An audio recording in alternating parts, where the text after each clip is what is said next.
Ascenseur pour l'échafaud, c'est un film qui en soi ne m'a pas forcément bouleversé, le film, mais la musique a complètement révolutionné ma manière de voir la musique, enfin surtout la trompette de Miles, quoi, a complètement révolutionné mon regard sur la trompette et sur le son de la trompette.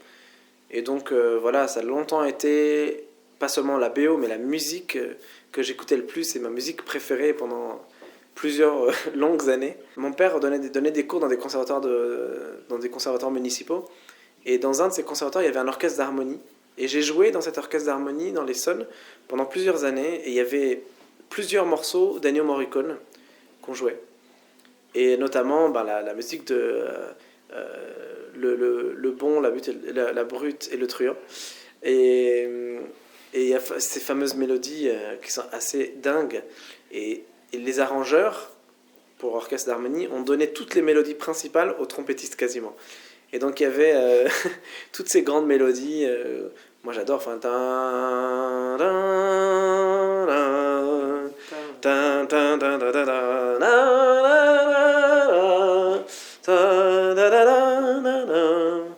voilà, tout ça. Alors, je jouais ça moi, entre l'âge de 8-10 ans et l'âge de 14 ans.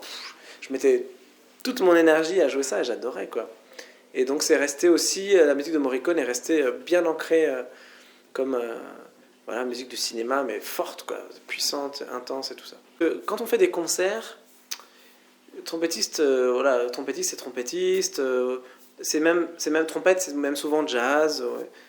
Et jazz c'est souvent Miles Davis, enfin il y a quand même des boîtes, quoi, comme ça, qu'on aime bien mettre les gens dans les boîtes. Enfin, c'est que c'est une phrase assez commune qui se dit souvent, surtout en France, on aime bien critiquer le fait qu'en France on mette les gens dans les boîtes. Mais moi, je dénonce rien du tout, hein, mais juste, c'est vrai que j'ai senti souvent ce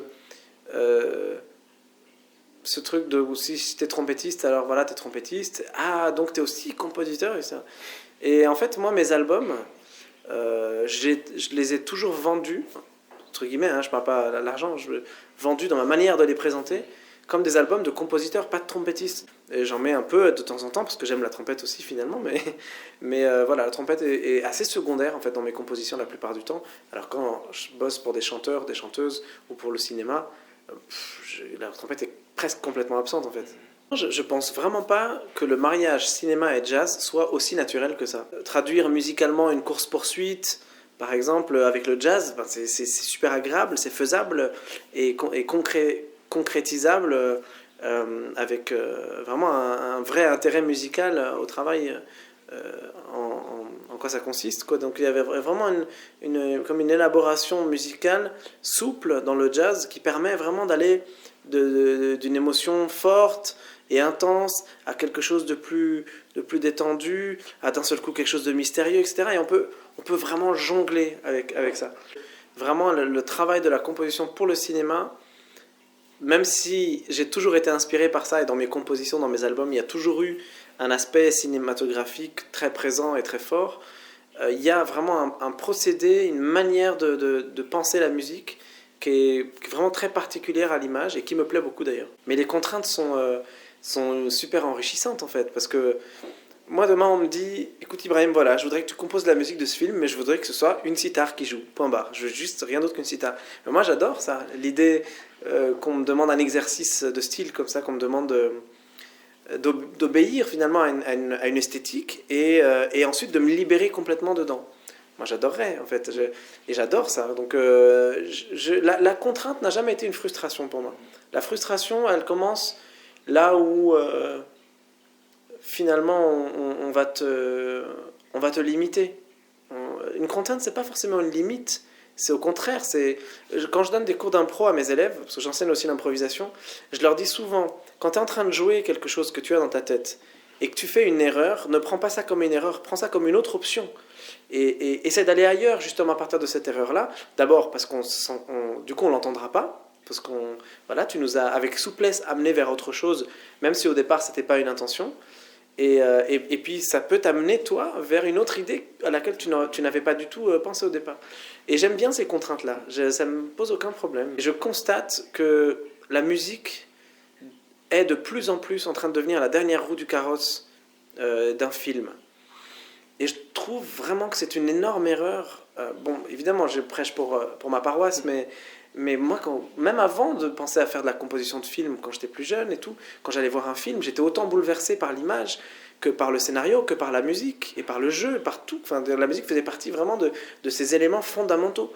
Et de plus en plus, en fait, on est en train de la reléguer au dernier plan. C'est la dernière chose qu'on finance, c'est la dernière chose à laquelle on s'intéresse. C'est la dernière chose qu'on fait. Même après le montage, finalement, on s'intéresse à finalement ce que va faire le compositeur. Je trouve ça vraiment, vraiment dommage et j'espère que cette contrainte-là, qui est vraiment la pire de tout pour le cinéma, à mon avis, va changer. Quand on me donne un scénario, même si je suis même pas sûr de faire la musique de ce film au final, j'ai tout de suite des idées musicales, je vais tout de suite les enregistrer, je commence à me les approprier.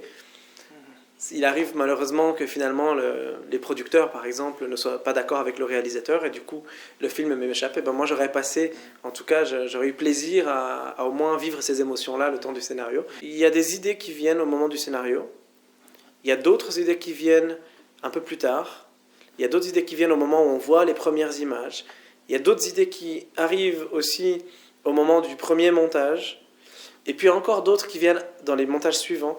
Et ce sont toutes ces idées-là qu'il faut réussir à anticiper, à catalyser un peu, pour essayer de faire quelque chose qui finalement corresponde le mieux à l'image. Si on part du scénario, qu'on fait quelque chose par rapport à un scénario, et puis qu'ensuite on dise voilà, c'est ça, c'est rien d'autre, et je veux plus modifier ma musique, alors on risque d'être en décalage avec le montage et avec le monteur du coup, parce que entre le moment du scénar, entre l'écriture et le final, le film à la fin, il y a quand même eu un monde, et beaucoup de choses qui peuvent changer dans l'esthétique, etc. Donc voilà, faut être souple dans ce travail-là. Le lien qu'il y a entre le compositeur et le réalisateur, ça dépend de toutes petites choses. Ça va être une phrase, un regard, un sentiment, un café pris à un coin de table, quelques mots échangés, etc., qui vont faire qu'il y ait une confiance, etc. Et en effet, à force de parler avec eux, de découvrir comment ils travaillent, je vois que même dans le mode de fonctionnement, comment ils travaillent, comment ils préparent, comment ils élaborent, comment ils travaillent à l'image, leur traitement du son, etc. Chaque personne est radicalement différente. Et voilà, donc ça permet d'avoir aussi un peu confiance en soi en se disant voilà, j'aurais peut-être avec le temps ma manière de fonctionner, je ne suis pas obligé de copier sur un tel ou un tel pour que ça fonctionne. Je peux avoir aussi ma manière de fonctionner qui va correspondre aux volontés de tel ou de tel réalisateur. Carte blanche, de toute façon, ça n'existe pas. Le réalisateur qui vous dit fais ce que tu veux, moi personnellement j'aurais un peu peur. Je suis jamais allé voir un réalisateur en lui disant j'aimerais. Non, ça je me permets pas, et c'est pas du tout par manque d'humilité ou par manque de modestie ou quoi, c'est parce que je pense que ça ne se fait pas. Si je vais voir une chanteuse ou un chanteur en lui disant tiens regarde c'est mes compositions, en général les gens ils sont écoute j'ai déjà assez de compositeurs comme ça. C'est surtout le chanteur ou la chanteuse ou le réalisateur qui va aller voir un compositeur ou un réalisateur en lui disant voilà j'aime tel ou tel projet que tu as fait et j'ai envie qu'on fasse ensemble. Donc non, j'ai eu beaucoup de propositions en fait ces derniers temps parce que j'ai beaucoup dit que j'avais envie de faire de la musique de film, donc au final les gens ils finissent par réagir.